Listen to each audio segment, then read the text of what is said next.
There are places for gambling, for taking a bit of a chance. The sea is not one of them.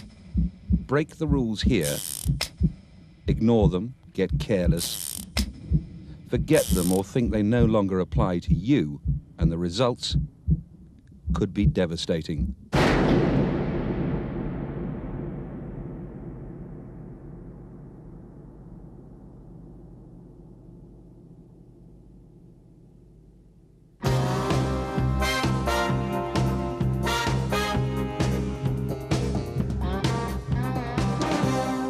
This video is about bunkering, about the transfer of fuel in a marine environment. And it's about the dangers of pollution that go with a routine, day-to-day operation you've done 100 times before. And that's one of the greatest dangers you face, and one of the biggest challenges to you as a professional seaman. Inattention, the danger of taking your eyes and your mind off the job. But get it wrong just once, gamble with your cargo just once, and the world will not thank you for it.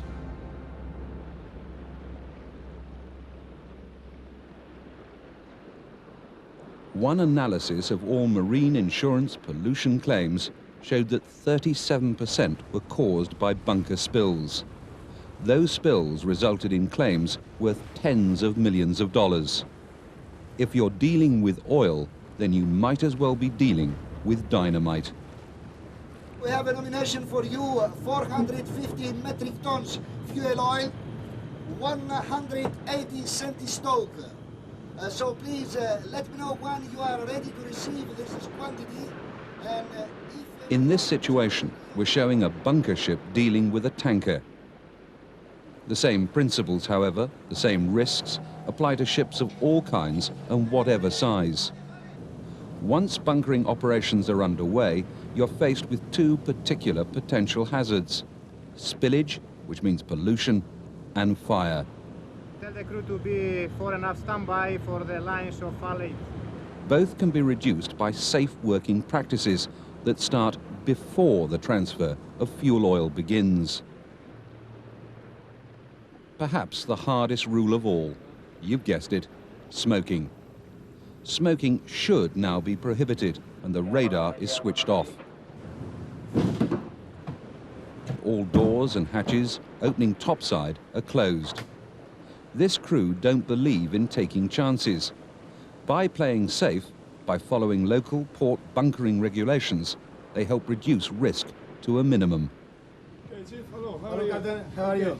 Fine. Just do you have the papers work? No matter what size of ship is involved in the transfer of bunkers, the rules of the business remain the same.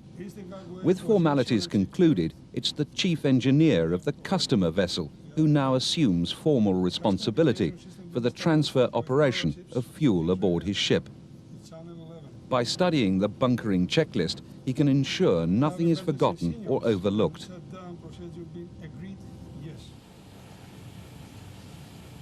Any chief engineer, if he's wise, however, will always involve other crew members in these operations. Not only does that help them in their training and advancement as they move up in their chosen profession, it also gives him another pair of eyes.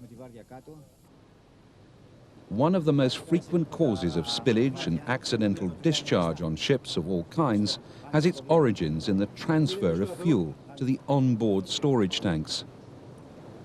By carrying out checks like these to ensure the correct systems are isolated and all outboard discharge manifolds closed and sealed, these engineers can make sure the incoming bunkers go where they're supposed to go and not over the side into the sea in a major pollution incident that will cost their company a heavy fine.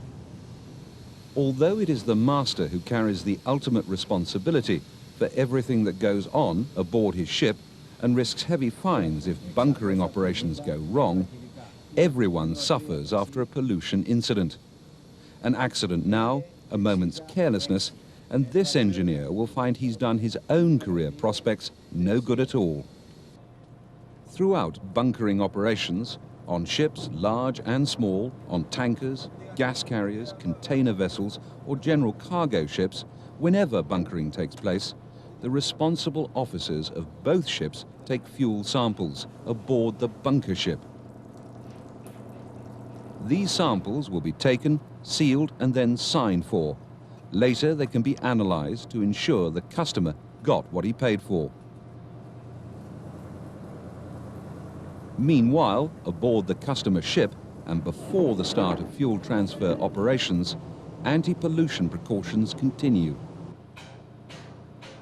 Every spill matters, both large and small.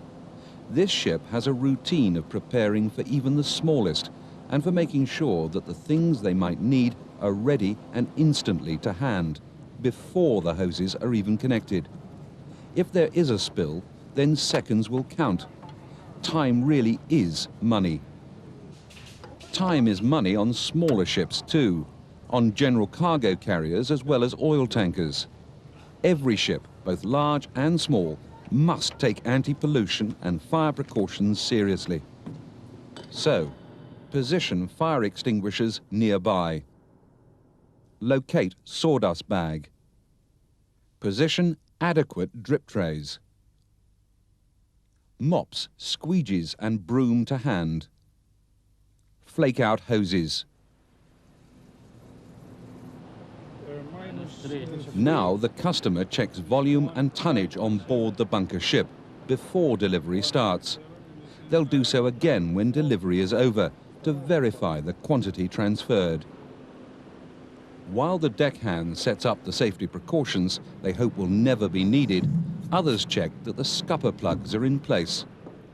Then, if there is spillage, it can be contained aboard ship and, once again, save your owners massive fines. Okay, stop.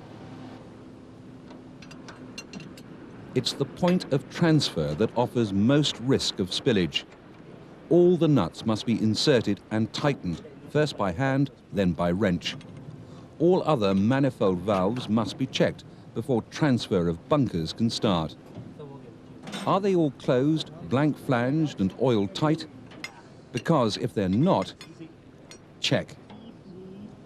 To check costs you nothing, and whether you work on tankers or terminals or somewhere in between, it could still save you a fortune. Yes, we are ready to receive the bunkers. Please start easy your pump. Easy your pump. Meters per hour presently rate, okay? Yeah, now we are going to start the cargo. Stand by, please. Anyway, thank you. Control deck. Roger. Yeah, Chief, they are ready and you can start pumping now. Okay, open. This, particularly, is the moment when everyone involved needs to be switched on, concentrating. If hoses haven't been connected correctly, you're about to find out. Now. Very low pressure on the beginning, and I will call you back to increase pressure later on, okay? The bunker barge crew starts the transfer slowly. As the flow of oil starts, crews on both vessels check that the hose is dry and tight. The live manifold must never be left unattended during bunkering operations. Okay, we inspect our manifold. There is no any leakage. Everything is okay. VHF radio contact between this man, the engineers in the engine rooms, and those taking soundings can ensure that, if things do go wrong, emergency drills can come into use immediately. Remember, the emergency stop button is there to be pressed if needed. Plan for the worst. Once again, the engineers take nothing for granted.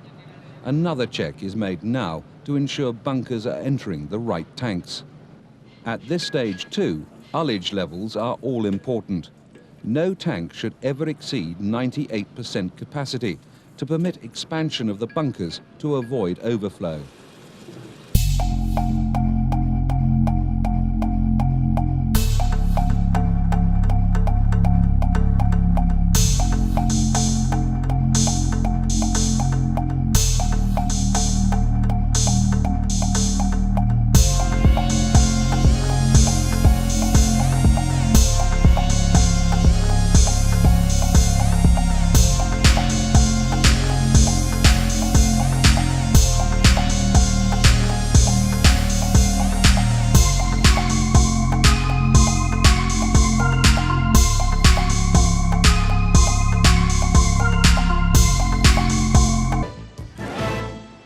Before they start disconnecting, the bunker barge master will wait a few minutes to allow the bunkers to settle before final readings.